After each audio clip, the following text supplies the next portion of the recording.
Les Anneaux de la mémoire, une histoire des esclavages.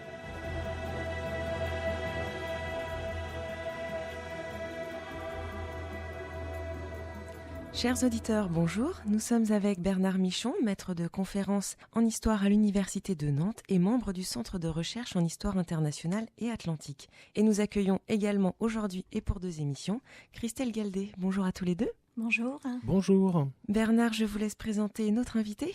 Christelle Galdet est directrice scientifique du musée d'histoire de Nantes, Château des Ducs de Bretagne. Parmi ses publications, je signale à nos auditeurs un ouvrage avec de nombreuses illustrations sorti en mars 2017 intitulé « Nantes et la traite négrière atlantique » publié aux éditions du Château des Ducs de Bretagne. Je me permets également de mentionner un livre publié par Bertrand Guillet, qui est le directeur du musée du Château, La Marie Séraphique, navire négrier, aux éditions Mémo. Merci Bernard.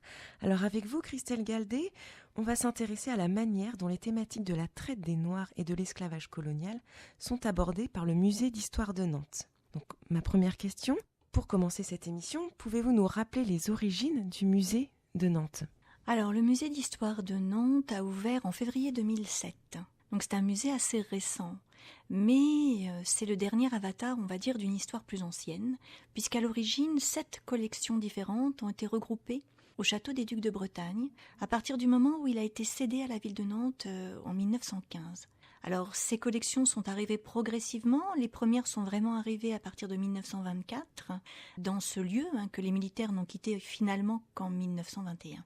Et ces collections, elles étaient très diverses, très différentes les unes des autres.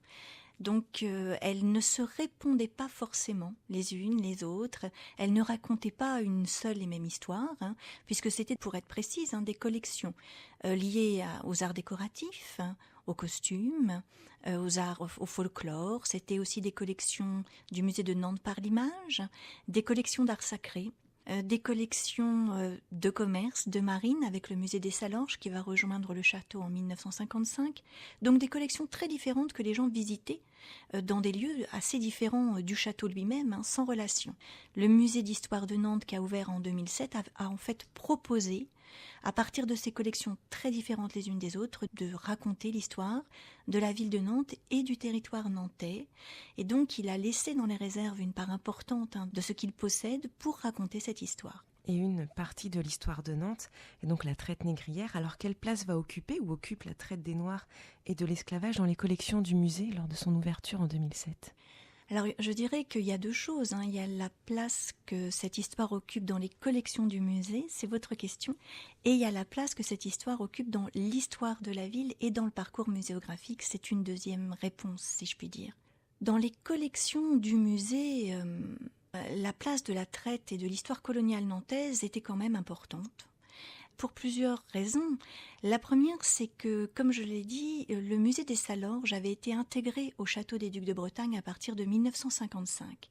Et à travers lui, l'histoire économique, sociale, maritime, portuaire de la ville de Nantes avait intégré le Château des Ducs de Bretagne, puisque le musée des Salorges avait été fondé par des conservateurs nantais, Louis-Maurice Amieux, et qu'il avait réuni autour de lui un certain nombre d'édiles, de membres de la société nantaise qui appartenait à ce moment-là au monde du commerce, de la marine, du monde économique. Et ces gens avaient donné régulièrement au musée des Salorges des pièces qui leur étaient propres, donc des pièces qui racontaient l'histoire de leurs entreprises et de leurs aïeux. Donc parmi ces pièces-là, les pièces qui étaient liées à l'histoire de la traite et à l'histoire coloniale nantaise étaient forcément des pièces nombreuses et importantes. S'il n'y avait pas eu cette passation directe, on va dire, par ces personnes, nous n'aurions pas la collection que nous avons aujourd'hui. Et à l'époque, ces personnes n'ont pas eu de peine à donner ces objets, y compris de problèmes moraux, parce que, on va dire, jusqu'à la Seconde Guerre mondiale, valoriser l'histoire négrière nantaise, c'était pas une difficulté particulière, dans le sens où on considérait que le XVIIIe siècle, c'était le grand siècle de Nantes. Donc on voulait absolument montrer ces collections-là. Et parler de la traite négrière n'était pas un problème en ce sens. Voilà, donc les collections étaient importantes. Dans le parcours, jusqu'à présent, jusqu'à 2007, il y avait eu, on en reparlera peut-être après, des périodes différentes et fluctuantes. Mais pour nous, quand on a ouvert le musée en 2007, il était important que cette histoire soit inclue évidemment dans l'histoire nantaise et dans le temps long qu'est la sienne. Trop souvent, l'histoire de la traite atlantique est perçue dans un temps court, qui va être, on va dire, celui du XVIIIe et jusqu'à l'abolition 1848. Pour nous, c'était important de montrer les débuts, les enjeux au XVIIe siècle, de montrer la complexité de ce commerce au XVIIIe siècle, sa permanence au XIXe siècle durant la traite illégale. Et donc j'ai envie de dire que dans le parcours permanent, pour répondre au deuxième volet de votre question, cette histoire, elle est très développée puisqu'elle occupe chez nous de nombreuses salles, qui, on dit, alors nous, de la salle 5 à la salle 19, mais en fait donc de nombreux siècles qui sont, et cette histoire est présentée donc dans un parcours assez long dans le musée. Vous écoutez Les Anneaux de la Mémoire, une histoire des esclavages. Je suis avec Bernard Michon et Christelle Galdé. Christelle Galdé, vous avez évoqué une part, je dirais, fluctuante de la traite négrière et de l'esclavage dans les présentations réalisées au sein du musée. Et je voudrais que vous puissiez nous en dire un peu plus, et en particulier sur les choix qui ont été opérés par le conservateur Stany Gauthier après la Seconde Guerre mondiale. Alors, Joseph Stany Gauthier est un conservateur qui n'était pas du tout intéressé par ce type de sujet. Il avait des objectifs, donc il a été en poste très longtemps, de 1922 à 1969. Donc ça a été quelqu'un de déterminant dans la constitution de la collection du château et puis des musées du château et puis leur présentation. Mais c'était quelqu'un dont l'objectif principal au départ était de faire à Nantes le musée qui finalement va ouvrir à Rennes, c'est-à-dire un musée pour lui à l'époque, du folklore breton et vendéen et aussi du folklore nantais, on va dire. Alors j'utilise le mot folklore parce que c'est un mot qu'il utilisait lui-même et qu'il voulait développer. Donc on est dans un contexte qui est vraiment très particulier, aussi celui des années 30, 40, 50, pendant lequel lui va être vraiment déterminant à ce moment-là. Et les questions liées à l'histoire elle-même, à l'histoire économique, maritime, commerciale, l'intéressent assez peu. Donc il ne va pas acquérir d'objets majeurs durant la période pendant laquelle il est actif sur l'histoire coloniale. À partir de la Seconde Guerre mondiale, alors on peut quand même voir un certain nombre d'objets à ce moment-là dans le musée des Salorges, mais il ne va pas forcément les mettre en exergue plus que d'autres. À partir de la Seconde Guerre mondiale, et notamment après la Seconde Guerre mondiale, la question est de reconstruire l'image de la ville de Nantes. Donc la ville de Nantes a été pendant la guerre une ville bombardée, chacun le sait. Ça a été une ville résistante, je pense que les gens le savent aussi. Mais ça a aussi été, et ça c'est moins dit évidemment, une ville collaborationniste par de nombreux aspects. Et il va falloir, après la guerre, redorer un petit peu le blason de la ville, lui donner une image qui soit meilleure, plus positive. Or, le contexte international a changé, c'est celui de la décolonisation. Et dans ce contexte, la position de la ville, ça va être d'occulter certains éléments de son histoire, dont l'histoire négrière. Et pour avoir une image qui soit plus positive, celle que tout le monde a aujourd'hui, Nantes, ville résistante et martyre. Donc le fait de ne plus avoir cette histoire négrière dans les salles du musée, ça va être important. Alors quelques objets vont rester, notamment des entraves, mais on ne va plus rien en dire. Voilà, on va laisser les gens devant ces objets-là sans rien en comprendre, et d'une certaine manière, l'histoire va s'étioler, même si les objets ne quittent pas les vitrines. On vient les voir sans en comprendre la nature réelle, et un peu par fascination quand même, aussi. On sait que Nantes était une négrière, mais où, quand, comment, pourquoi, à quelle hauteur, voilà. C'est plutôt là que va se situer le déni. Et justement, le musée a été fermé donc pendant plusieurs années pour d'importants travaux. Il a été réouvert, vous l'avez dit, en 2007. Alors, les travaux sont réalisés notamment autour de la scénographie et autour des thématiques de la traite et de l'esclavage, puisque vous nous avez expliqué maintenant que cette thématique est présente dans de nombreuses salles. Est-ce que vous pouvez nous expliquer comment tout ça s'est fait ?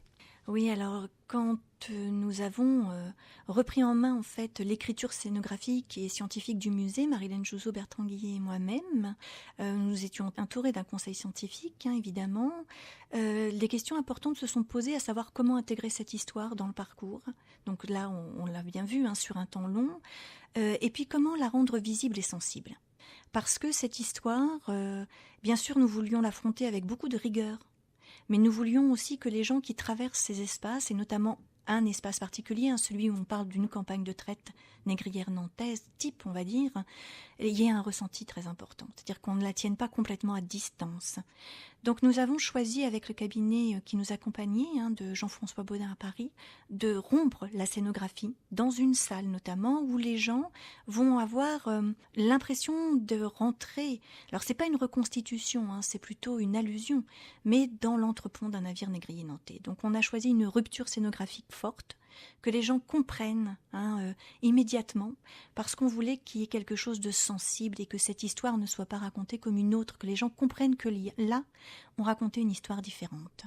10 ans après la réouverture des salles de ce musée Romagné, quel bilan faites-vous de ces choix scénographiques opérés ?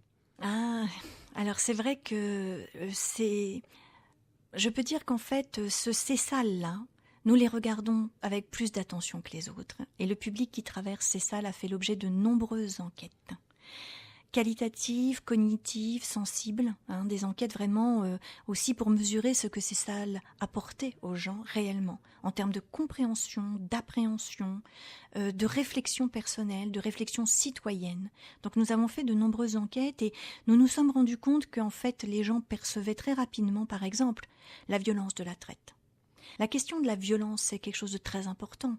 Quand vous êtes dans un musée, il faut à la fois être rigoureux et faire en sorte que les gens se sentent intégrés à l'histoire qu'ils visitent, qu'ils la ressentent aussi. On ne peut pas oublier qu'on est là en tant qu'individu physique et que face à des documents, face à la cruauté, la douleur de cette histoire, qui est quand même une histoire très particulière, ils puissent à la fois l'intégrer intellectuellement, c'est-à-dire la comprendre, c'est-à-dire la mettre à distance et en même temps la mettre à distance dans ce qu'elle a de particulier. Or, on est en train de parler d'humain, dans ce qu'on leur a fait subir de pire de ce qui peut exister aujourd'hui.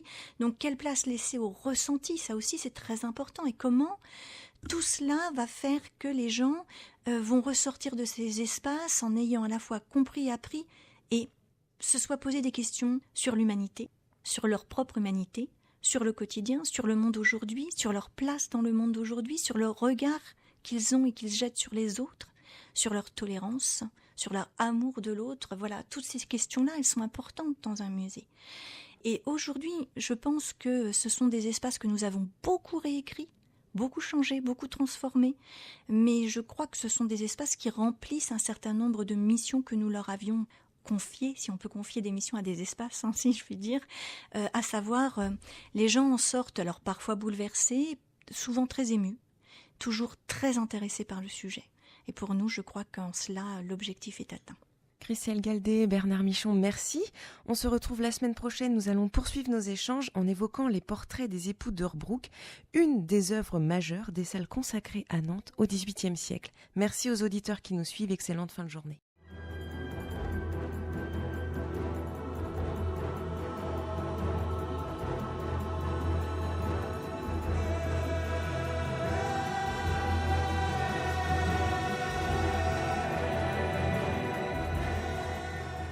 C'était Les Anneaux de la Mémoire, une histoire des esclavages. Cette émission vous a été présentée par Barbara Chiron de l'association Les Anneaux de la Mémoire, avec à la technique José Pasquale.